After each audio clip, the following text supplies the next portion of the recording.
So apparently Joe Rogan might be going to church after a few years of mainly saying nice things about religions. Now, this trend seems to be gaining a bit more steam where loads of prominent atheists are converting to Christianity or they're just like going back to their religion.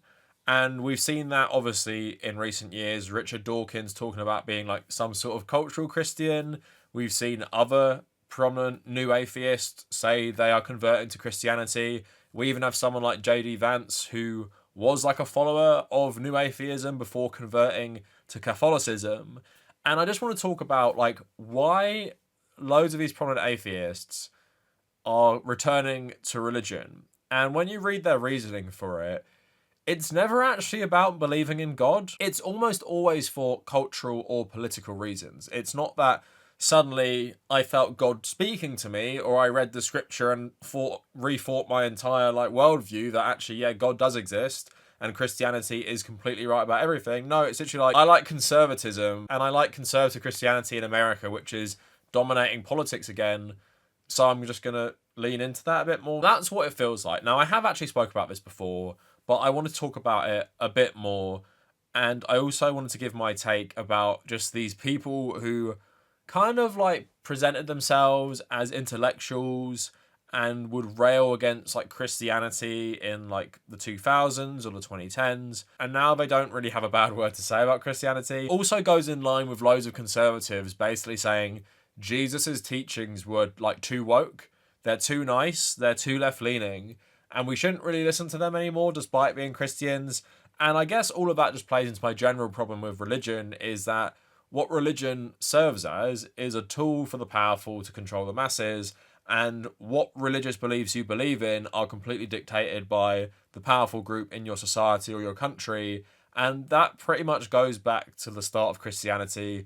It in particular goes back to the Roman Empire adopting Christianity and deciding what they would keep in and what they would get rid of. So I do want to focus on Joe Rogan specifically, but I just want to talk about why all of these people are suddenly going right-wing and Christian. If you like my work, consider liking the video, consider subscribing to the channel. Also, maybe consider supporting me on Patreon or YouTube memberships, and follow me on Blue Sky and follow me on Instagram at the Kavernacle. So a lot of people who subscribe to my channel, you'll probably be sick of me talking about myself and talking about like my life and stuff. But I realize based on my analytics, most people watching this video don't know who I am. So to make this very clear to everyone, I am a communist who is also an atheist. I was raised Catholic. I went to Catholic school. I went to Catholic primary and secondary school. They're both mixed Catholic schools. I was even an altar server until I was like 14. I went to church maybe like once a week, mainly because my parents made me. I always fucking hated it. And unlike some people, the Catholicism I was raised in was like pretty liberal, not really dominating. I didn't really come away with like things like Catholic guilt. I don't feel like I was really heavily indoctrinated into some sort of conservative form of religion. Probably does help that Catholicism is a minority religion in England. A lot of people who went to my school were from migrant backgrounds, so you have that kind of like melting pot where the religion in this context isn't tied to the ruling class, that is the Church of England in the UK context. So you kind of have a bit of a different political context for teaching this religion in a country like England. So it feels like generally in the UK specifically and occupied Ireland, there is a brand of Catholicism that is a lot more left-leaning and liberal, whereas if you go to like the Republic of Ireland, for example, I feel like a lot of people who really believe in Catholicism and don't just identify as Catholics based on like, you know, cultural and political reasons, they are like generally more conservative than what I find with a lot of Catholics who grow up in England and stuff. So of course, like I kind of believed religion, but I remember always being very bored by it. I always hated church. I remember after my granddad died, my grandma used to take me to church with her before I started primary school. It's one of my like earliest memories. And I remember being really bored in that. I remember going like as a child and being so bored. And why I actually didn't mind being an altar server is because I was so bored paying attention, I actually wanted to do something. That actually participating actively in doing the mass was actually better to me than sitting there and listening to it. Like that's how much I didn't care for it. And I guess when I was like 14, I kind of just like didn't believe in it. It wasn't until I was like 16, 17, I was actually just like, yeah, like 100%, like, I just don't believe in Catholicism. I don't believe in God. I don't believe in any of this stuff. And I would say like I watched like YouTube back then. Like, obviously on YouTube in like, let's say 2012 to 2014, there was a lot of like atheist content going around. And you had Richard Dawkins, who was really famous. I actually saw him first in my religion class when I was about 14, talking about atheism. That's when I was exposed to it. And then on YouTube, you'd have like the Sam Harris stuff a bit more. And I would just like consume a lot of his content. And it didn't really like, for a lot of people, this happens, like how it's like a veil gets pulled up and suddenly you're like, you see the world for what it was. What these people did was essentially just confirm a lot of my own skepticism about religion generally. So I didn't really have that light bulb moment. I was always someone who kind of just didn't really think about it, and I didn't really give a shit about it. But as weird as it sounds, religion never felt like it was really rammed down my like throat. My parents obviously forced me to go to church and I hated it, but like they didn't force me to like recite biblical scripture or something like that, right? So I never had like a bad experience with religion generally, but I just didn't like it. But when I was getting a bit older, obviously Joe Rogan, he would have a lot of guests on who were like more atheist, and he himself was like a pretty prominent atheist. Not that he was like a leading intellectual atheist, but he kind of served as this platform of like someone on YouTube who would have atheists on, who would say atheist things and would help like influence people into like rejecting religion. And I would say probably quite important in a lot of people becoming atheists back then when they're like 18. And I used to listen to Joe Rogan when I was like 18, 19, 20, and I would seek out this more like atheist style content. And in like, 2012 to 2015, I just feel like the world, in my head at least, it felt like it was less polarized. So you could kind of like, I wouldn't say not care about politics. Our interest could kind of focus more on things like, let's talk about like atheism and religion. And not that that would be in a vacuum, but it's kind of like we could talk about like, oh, debating like priest, debating Muslim cleric, and debating and debunking all these ideas. It felt like there was a place for that, which wasn't always affected by current politics. Maybe it was just like the political culture at the time. It was just like this dominant strain of liberalism, which was more atheist adjacent. So we didn't feel like we were fighting against something like maybe people were in like the mid 2000s. So you could kind of have these debates in a vacuum. But also that's bad because in terms of politics, it just means a lot of atheists had not incoherent politics, but it allowed their politics to be hijacked by reactionary figures. And that's someone like Sam Harris, in my opinion, who does just hate like a racialized version of Islam, which has informed his support for Israel over the years.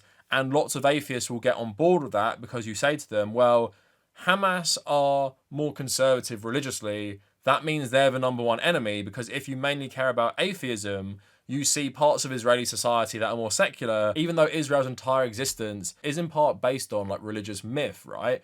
They would still side with the Israelis against Palestinians, for example. And that's how you could warp all of these things. And that's how atheism is not a solid foundation for actually, in my opinion, good politics. But the one thing I will say is I wouldn't be an anti-capitalist if I wasn't an atheist first, because what atheism showed me was the world I'd been sold with this like mainstream Christianity was a lie. And like there was no God. Religion is just a tool for the powerful to control us. And from multiple different angles, you can just basically prove religion is bullshit. Could look at it historically, could ask like the big questions that like, if God is timeless and God doesn't age and God like invented the entire universe, why in the span of 4,000 years, and especially going from the Old Testament to the New Testament, why did he change his entire personality? He's not actually human and he exists without time. So why would the passage of time make him a radically different person? Like, even just absurd stuff like that is fun to talk about. But for me, it's always been the historical element, which has informed my atheism. Of course, I did a history degree, and I've always been absolutely fascinated in religious history. Like, it's one of my favorite things. I absolutely love it. It's probably also why I enjoyed the Dune series so much, because I'm like, it's all about religion, but it views religion in like an extremely cynical way, and it fit in my worldview very nicely. Now, people like Joe Rogan obviously never took atheism that seriously. And also I feel like there's an element of being a contrarian that informs a lot of atheism.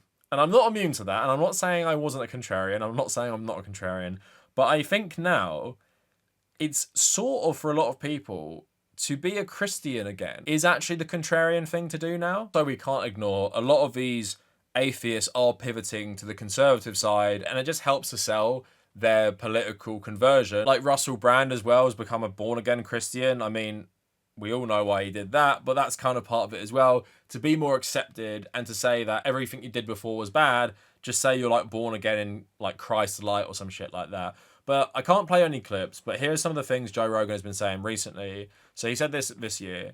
There's a resistance from secular Hollywood where, for whatever reason, Christianity is the one religion you're allowed to disparage. It's the one religion where the progressive, open-minded leftist people will embrace all the religions except Christianity. For some reason, this represents white male colonialism, whatever it represents. It's negative. And the only thing I'd agree with there, that obviously, yeah, like white Americans are more comfortable mocking Christianity because most of them were raised in it. So you're mocking something you know. Whereas when a lot of Americans and let's say like people like Sacha Baron Cohen start mocking like Muslim groups and Islam and shit, it pretty much borders into racist caricature almost straight away. So that's probably why there's a bit of an aversion to doing that, because I don't think I've ever seen white former Christian like creatives do like a satire of Islam that doesn't just immediately become something really racist. But again, he said all that, but then someone called Jake Rattlesnake just documented his evolution. He also, obviously earlier on, I remember this type of thing. In an early clip from the Joe Rogan Experience, we hear Rogan railing against Christianity. He calls Christians dumb and confidently suggests that smart people are predominantly atheists because atheism requires a more sophisticated level of analysis. So obviously you see the contrast. Like he's saying that everyone feels comfortable mocking Christianity, and he would never do that. But as people will remember, yeah, he used to always do that. And Fox News reporting, I don't know how true this is, but podcast host Joe Rogan is apparently making a faith-driven change to his Sundays. He's going to church. This is according to Christian apologist Wesley Huff, who appeared on the podcast in January. And he said, Joe Rogan and I have had an off-and-on communication since then. I can tell you for a fact that he is attending a church, and that has been a consistent thing, and so things are happening. And in that thread of this Jake Rattlesnake guy, he does show more evidence that Joe Rogan is slowly moving to the Christian side after what, like, I don't know, 8 years of promoting atheist talking points. But we all know Joe Rogan isn't that smart, and we all know he's pretty prone to radicalization. Like, look at how he was radicalized during the pandemic on things like vaccines, on pretty much like every single thing, right? I believe Rogan's probably doing this for multiple reasons. Like, you could say he's a grifter. I don't really think that's true in the, like, conventional understanding, because he has so much money, he has so much influence. It's more that he's just increasingly surrounded himself with very, very conservative people.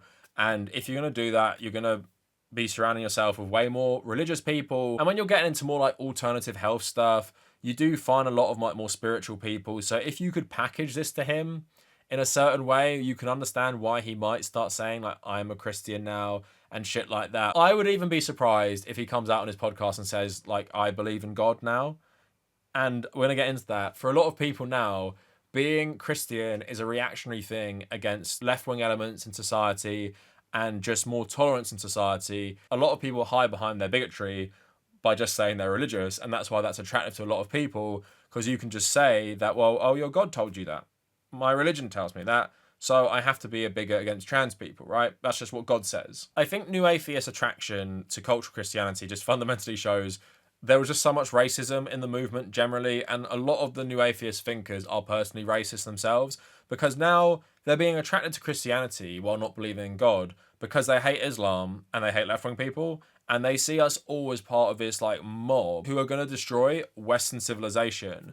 And just before we get into Dawkins and some others, what I will say about that is I've always found the historical analysis in atheist circles very, very poor, mainly because if you're going to make the argument that Western civilization is built on Christianity and we should be cultural Christians but to stop like other elements ruining Western civilization, do you just not know the history of Europe? Like, go back to the 1300s or earlier and just look at what Europe was when it was when people were complete slaves to the Catholic Church, where you couldn't even read the Bible, right? That's why John Wycliffe became popular and influential. That's why the Hussites became popular and influential. That's why the Protestant Reformation happened in the first place. European history from like 1400 onwards, at least in terms of religion, is various different groups moving against the power of the Catholic Church and the orthodoxy of the Catholic Church in terms of the actual religion and how you should believe in God and stuff. And that just keeps going and going until we get a more secular society. And if we're going to say there's some sort of imagined Western civilization, you would say that is based on some sort of shared secular views we all have, rather than we all have this like fundamental building block of Christianity that binds us all together. Because also on that note, like, how many Christians have just killed each other in like the hundreds of thousands in the period I just said as well? I'm talking about the Protestant Reformation. Think of all the conflict that spawned across Europe, which was brutal. So it's not like we're looking back on that as some sort of golden age, being like, and here is where the Christian building blocks of Western civilization were created, right? In my mind, Western civilization, as from a more liberal understanding, is more based on secularism rather than some sort of dominant strain of Christianity. And again, this is why Dawkins and others, they're only attracted to the Christianity now as some sort of like bulwark against leftism and against Islam. So Dawkins obviously said about Britain, I do think we're culturally a Christian country, and I call myself a cultural Christian. I'm not a believer, but there's a distinction between being a believing Christian and a cultural Christian. I love hymns and Christmas carols, and I sort of feel at home in the Christian ethos. And I feel that we are a Christian country in that sense. After expressing his satisfaction as what he perceives the decline in the number of Christians, he said he would not be happy if we lost all our cathedrals and churches. So I call myself a cultural Christian. I think it would be truly dreadful if we substituted any alternative religions. If I had to choose between Christianity and Islam, I'd choose Christianity every single time. It seems to me to be a fundamentally decent religion in a way that I think Islam is not. So for people who are meant to be intellectuals, I do find it amazing even people like him can come out with stuff like this, because you see how it is just a reactionary view to the spread of things like Islam and leftism. Because, for example, as he was raising this religion, and I'm sure a lot of people can relate, that becomes just like part of your background. So you have some sort of affinity for it. So, for example, my grandma died in January this year, and I went to her funeral, and her funeral was held at the church that my primary school was linked to, right? So here I am at 29, and I'm sitting on a bench in a church that I used to sit at when I was 4 years old, and it looks exactly the same.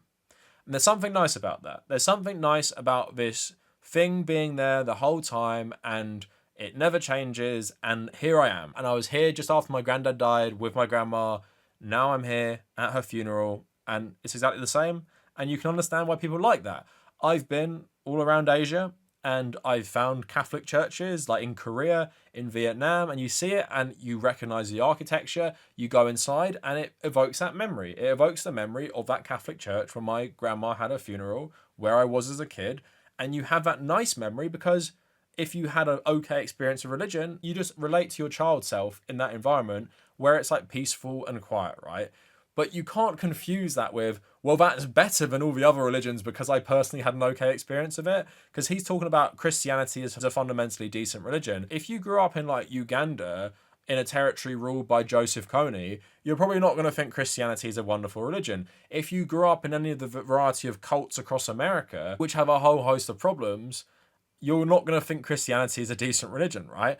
And even right now, we're seeing in America that the Christian fascism that's taken over the government, are most Americans really going to say, if they're honest with themselves, that Islam is a threat to America? Islam is a threat to Western civilization in America? Or is it Christianity that is the threat to Western civilization in America and secularism and tolerance?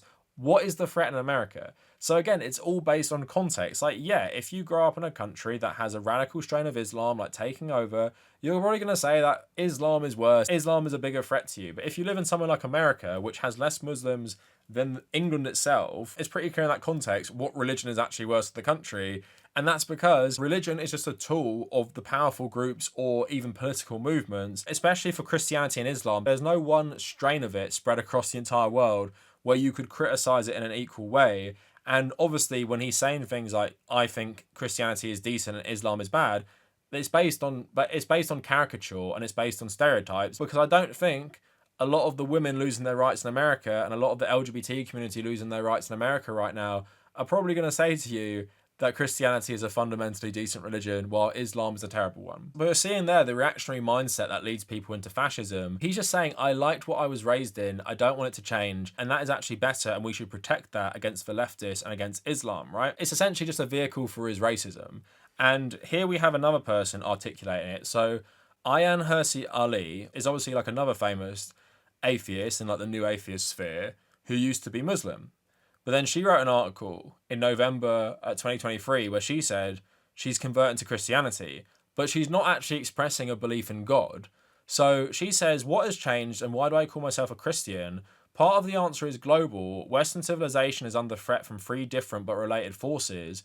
The resurgence of great power authoritarianism and expansionism in the forms of the Chinese Communist Party and Putin's Russia, the rise of global Islamicism, which threatens to mobilize a vast population against the West, and the viral spread of woke ideology, which is eating into the moral fiber of the next generation. But we can't fight off these forces unless we answer the question, what is it that unites us? The response that God is dead seems insufficient. So too does the attempt to find solace in the rules-based liberal international order. The only credible answer, I believe, lies in our desire to uphold the legacy of the Judeo-Christian tradition, and this legacy consists of an elaborate set of ideas and institutions designed to safeguard human life, freedom, and dignity. So essentially, a lot of these atheists are just making the argument for fascism because they're scared of China, they're scared of Russia, they're scared of the left, and they're scared of Islam. So no longer can we have a secular world order or a secular rules-based liberal world order. No longer can we have a shared love of God, which we might have with other religions as well. No, it must be, let's prioritize Judeo-Christian civilization. So the term Judeo-Christian to me is the obvious red flag. It's a term used by people like Jordan Peterson, Nigel Farage, loads of these types. And basically what it means is Western fascism, but also Israel's included. That's pretty much it, right? Because a lot of what these people even talk about is very anti-Semitic in its substance anyway. So it's clear it's not actually about any sort of Jewish values. It's literally like Western supremacy, Western chauvinism, and Israel's also included in that. So these new atheists, again, are becoming reactionary fascists by just clinging on to Christianity, again, as a fuck you to left-wing people and as a fuck you to Islam, and they want to use it to justify the fascism that is sweeping up Europe right now. So on one more note, we actually do have an atheist turned Catholic as one of the most powerful people in the world, and that is J.D. Vance. Now, there's a bit of a meme in like Catholic and Catholic adjacent communities. It's that most people raised Catholic, like myself, they're pretty chill about the religion. Like even if they do believe in it, unlike myself, they're not zealots, where Catholic converts are often like absolute fanatics. And the reason they even convert in the first place is because of this glorified, idealized view of the Catholic Church's history, usually centered on the more problematic aspects, things like the Crusade or the wars with the Ottoman Empire or something like that, right? So J.D. Vance, I think, is both this, but I don't think he actually believes in Catholicism anyway. Again, it's just a vehicle for his prejudice and his bigotry. But again, he had an interesting history. So he says here, I joined the Marines after high school. He went to fight in the Iraq War. He returned in 2006, skeptical of the war. In 2007, he went to the Ohio State University and he read Christopher Hitchens and Sam Harris, and he called himself an atheist. And he says here, much of my new atheism came down to a desire for social acceptance among American elites. I spent so much of my time around a different type of people with a different set of priorities that I couldn't help but absorb some of their preferences. I became interested in secularism just as my attention turned to my separation from the Marines and my transition to college. I knew how the educated tended to feel about religion, at best, provincial and stupid, at worst, evil. Echoing Hitchens, I began to think, and then eventually to say things like, the Christian cosmos is more like North Korea than America, and I know where I'd like to live. I was fitting into my new cast in deed and emotion, and I'm embarrassed to admit this, but the truth often reflects poorly on its subject. What I find insanely ironic about that is he's saying he became an atheist to fit in with the liberal elites. This guy worked in Silicon Valley. So, of course, you could maybe say that did happen, but his pivot to Catholicism and being some sort of Christian fanatic that he kind of portrays himself as now with all his comments about like the family and stuff like that, has that not helped your political career? Would you be the vice president if you were an atheist? 100% no, you wouldn't. And do you cosplay as a fanatical Catholic to enhance your political career with the Republicans? Yeah, because historically, Silicon Valley elites found themselves a better home in the Democratic Party, where you could be an open atheist and things would be fine, right? But in the Republican Party, not so much. And if you want to actually be part of the Republican Party political apparatus, yeah, you have to profess some sort of belief in God. But it so happens that it's very useful because you can just, like the others, use this as just a vehicle for your hatred. JD Vance is just more of a zealot for a variety of different reasons, but I do feel fundamentally he doesn't actually believe in God. And it's just like with Dawkins and the others, it's just a reactionary response to the rise of leftism and what they see as global Islamicism and stuff like that. I don't think it's based on a sincere examination of their own views towards like the afterlife, or if there's a creator, or if there's some guy in the sky watching over us. And you can see their entire attraction to religion from atheism is only to do with man-made structures. They just want the religion. And even in a way, they view religion, in my opinion, cynically, like me, because they see it as a way to control people, but stop them from becoming things they don't like. So they're saying they're like cultural Christianity and stopping like communism and Islamicism. So they want everyone to be cultural Christians, right? And kind of essentially become fascists to stop things taking over that they don't like. But again, they don't talk about God. They don't talk about what would Jesus think of what we're doing right now. They don't talk about any of that, because fundamentally, like most people who use religions, they want to use religions to help with their own power, and they want to use religions to control people. They don't want people to have some sort of spiritual awakening or have spiritual enlightenment. So that's like the scale of these atheists turning to Christianity. Joe Rogan's just an idiot, so I don't believe it's as malicious as these people, but he is just trying to fit in a bit more, and he is probably being led down a rabbit hole by someone who can package this religion in something that is either compatible with or enhances his more like increasingly conspiratorial views about things, right? So that is it for the video. A bit of a long one, but let me know what you guys thought in the comments, and if you made it this far, thank you for watching.